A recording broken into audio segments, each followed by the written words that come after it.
Hello and welcome to this Checkmate in 2 chess puzzle. This one was created by Kobitz and Kocelkorn in 1879. Black has the king, 2 pawns, a pair of bishops and the knight. White has the king, 4 pawns, a pair of knights, the bishop and the queen. It's White's turn. Can you see the checkmate in 2? Moving your bishop to b8 won't get you a mate in 2 unless black blocks with the knight, because then you can take the knight with your queen to do the checkmate. Instead, the black king can move down to d4. You can then check with your knight. The king can then move back up. Then you can take the bishop to just get the checkmate in 3. Moving your queen to c5 is another mate in 3, but not 2. Black has to block with the bishop.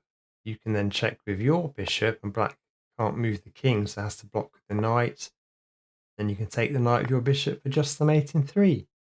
Moving your queen to c1 won't get your mate in 2 unless black does something like move the light squared bishop, because then you can just take the dark squared bishop to mate in 2. Black can save the mate in 2 by moving the bishop to d4, and you can check with your other bishop, and then black has to block with the knight, and you can again take with the bishop to get just a mate in 3. Taking the bishop with your queen doesn't get you a mate in 2. Black can save the mate in 2 by moving the dark squared bishop, and again you get the same mate with the knight blocking the bishop, and then just the mate in 3. Okay, let's have a look at the solution to this one. So pause the video if you need some more time. To get the checkmate in 2 for white, you need to move your knight to c5. If the king decides to take the pawn on f6, you can move your knight to d7 to do the checkmate in 2.